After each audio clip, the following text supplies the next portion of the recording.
Hey guys, my name is Mike Sanford. I'm one of the instructors here over at Alan Belcher MMA Club in Mississippi. Anyway, today we're going to go over a couple really basic Brazilian Jiu-Jitsu collar chokes for use when somebody's not wearing a gi, like in street clothes, okay? A lot of people think that, the collar chokes, they only really work on the gi, or they can see the correlation between a gi and a jacket, or, some things like that, but they don't realize it works on regular street clothes too, like t-shirts, tank tops, polos, wife beaters, all that stuff. You can use all these chokes on those too. You just have to change a couple small details to make them work. So we're going to do a little bit of that today. Hope you enjoy it. Alright guys, now we're going to start with this technique from the closed guard, which is a very common position in Brazilian Jiu-Jitsu and in pretty much any fight. Any of you guys that watch mixed martial arts or have seen real fights, you see that most of them end up on the ground. And now in mixed martial arts, people are training the ground heavily, so you're going to see a lot of techniques similar to this. But in the street, unlike mixed martial arts, most of the time your attacker's going to be wearing some kind of clothes, alright? If you're getting attacked by somebody naked, obviously it's going to be a little bit different. Alright, you're going to have to use no-gi grips and stuff like that. But if somebody's wearing a t-shirt, we can definitely use that against them. And that's what we're going to work right now. So we're going to start down in the closed guard, which is a position that you can get to reasonably easy once you learn how to do that position. If you don't know how to get to the closed guard, there's plenty of instructionals out on that. You can look that up on YouTube, or you can, I'll put up a video on it eventually and check that out. But we're going to start in the actual closed guard. I'm going to show you how to break somebody's posture down so they can't hit you from the top. And I'm also going to show you how to choke them unconscious using their own shirt. So pay close attention. As you can see here, I'm not in a great position right now, okay?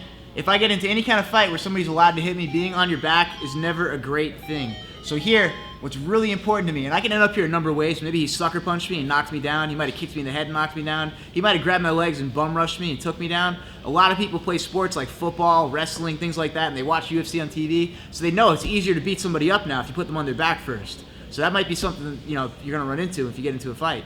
So if he gets on top of me here, I want to make sure I have my closed guard, and this gives me leverage. All right, if I can keep him standing and kick him back like we did in the last video, that's good too. But now sometimes they want to come on top of you and just really lay into you. So I got to make sure that my hips are blocking him off, and I've got my guard, my legs, wrapped around his back and crossed behind his back here. This is going to give me a lot of control over his posture, because right now he can hit me really hard here if I don't do anything. So I want to make sure I'm covered up, and all I'm going to do to break his posture, especially when he's way up high like this, I'm going to use my legs. Okay? I'm going to use my legs, I'm going to pull him forward, and as he drops, I'm going to grab his head and his arm, and I'm going to hold him down tight to me so he can't strike. So here, he might be trying to hit me. I'm going to pull him this way here, and I'm going to hold on to him tight. Okay? And here, he might still be trying to hit me. He might be hitting me in the ribs. He might be trying to hit me in the head. But see how his head blocks me on one side? He tries to hit me with this arm. He tries to hit me with the other arm. I'm going to wrap it up. Now he's only got one arm to hit me with, and his head's kind of blocking him from getting me in the head. So he can hit me in the ribs a little bit. He's not going to have a whole lot behind him, and I can even hip escape and block that with my knee and elbow here. Okay? And now I'm in really good shape to get started. And this is whether he's wearing a shirt or not. Now from here, once I've got him down, if I want to use his shirt to choke him out without letting him posture up, I want to make sure that I get a really good grip in his collar here. As you can see, Drew here, my partner, he's wearing a polo shirt right now. Polo shirts have a built-in collar, which makes it really easy to do chokes. It's very similar to a jacket, just like the gi. Very little changes here. So once I've got his posture broken down, I don't want to let him posture up because he can hit me harder. So I stay glued to him. If he tries to posture up, I stay glued to him. I shake him back down. If he postures up too much, I knock him backwards. But now we're here, I'm going to start digging my fingers into the back of his collar. See that? So I'm holding his head down and I grab his collar. Fingers inside first. And now from here, once I've got my fingers inside, see I'm behind his neck here? I grab my fingers inside, I'm still holding his head down, I'm just going to circle to the other side of his head. Now, along with his collar, I'm not just grabbing the collar because unlike a gi, this stretches a lot. It's pretty thin. So I'm going to grab a little bit of extra material along with it. So I can even use two hands and grab a little extra material, okay? If I feel like it's not tight enough, I'll even grab some more. So I can use two hands, I'm holding him down the whole time I'm doing this. I use my legs and my arms to hold him down.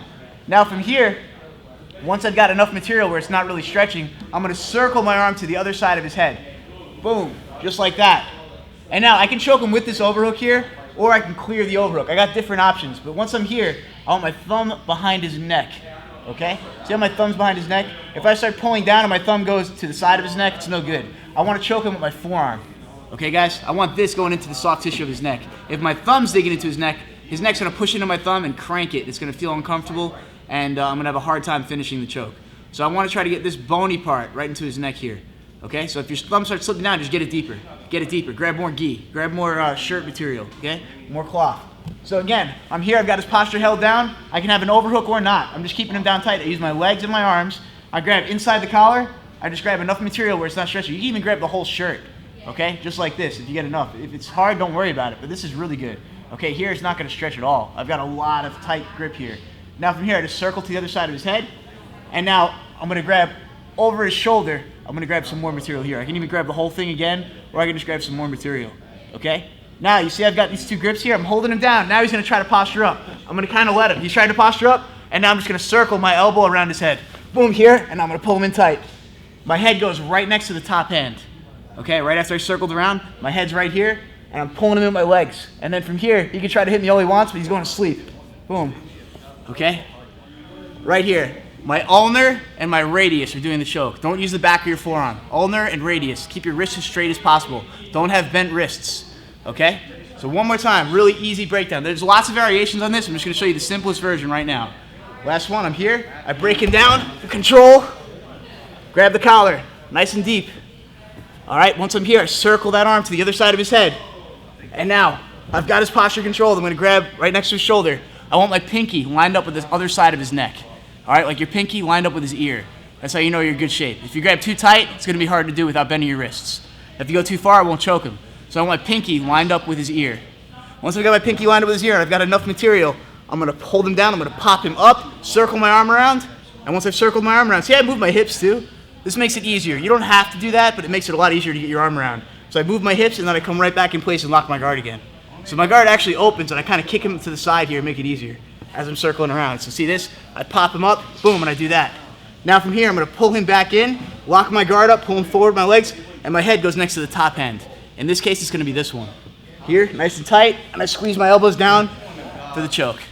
All right, guys, now, not all shirts have a collar. Sometimes I'm gonna have a t-shirt or a wife beater. Not that much changes. I'm just grabbing cloth, all right? I'm grabbing cloth, and I'm using the bones of my forearms, all right? Like my radius and my ulnar, the side of it, the blade of it, not the back, where they both are, okay? I'm using either my radius or my ulnar, and my wrist is gonna be straight. That's what's choking them.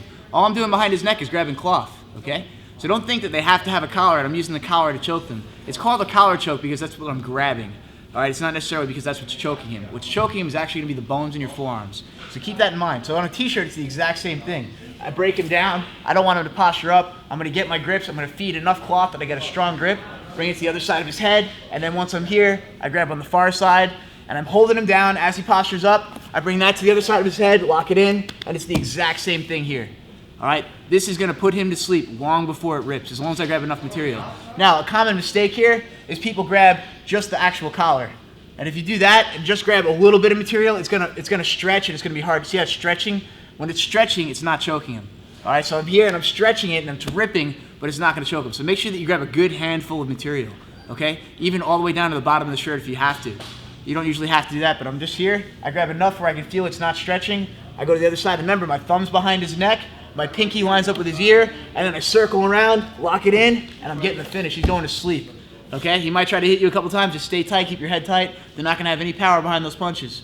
Okay? As long as you're nice and tight, and they're going to sleep pretty fast. Once they're asleep, you can get away from them. Okay? Now, another thing that can happen here is if let's say I made a mistake and I didn't grab enough material, it started stretching, and I'm choking him a little bit, but not enough. Like he's able to hold out. He's pushing on my arms and he's kind of holding out. So when I'm here, I get to here, and he's kind of pushing me down. He's holding out. All right, I don't want to chill here. If he's surviving this choke, he might get out of it and start blasting me again. So when I'm here, I'm going to turn away, and I'm going to go into a sweep. This is a scissor sweep, all right? I'm not going to go over the details of the scissor sweep right now, but I can do the scissor sweep with this choke as long as his arm is trapped. I'm going to either knock him over and get on top, or he'll post his arm out. When I start to sweep him, see I posted his arm out, now I come back in tighter, and I can finish it better. But let's say he keeps his arm trapped, he doesn't post out, boom, I come right to the top position here, and now I'm in the mount. And from here, I can hit him with a lot of power, but I can also finish this choke pretty strong. So now I keep my choke, I get it a little bit deeper, I adjust it. Now it's deeper, I put my head next to the top hand, and I squeeze in, and finish the attack. Okay, so this choke can be done from the top and from the bottom, as long as my legs are, like my legs are wrapped around his hips. Okay, so I have them isolated, either in the guard or in the mount. It's almost the same position, one's just got gravity helping you out, okay?